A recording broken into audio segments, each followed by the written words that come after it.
Assalamualaikum warahmatullahi wabarakatuh. Mga kapatid sa pananampalatayang Islam, ipinapaalala sa atin ni Allah subhanahu wa ta'ala sa banal na Quran ang kahalagahan ng paniniwala natin sa kanyang kaisahan.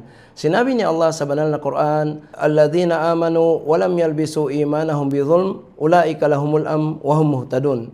Sinabi ni Allah subhanahu wa ta'ala, silang mga nananampalataya at hindi nila hinaluan ng anumang uri ng gawain ng pagtatambal kay Allah subhanahu wa ta'ala, sila ay bibigyan ni Allah ng kapanatagan dito sa mundo, lalo't lalo na sa kabilang buhay, at sila ay gagabayan ni Allah sa buong buhay nila.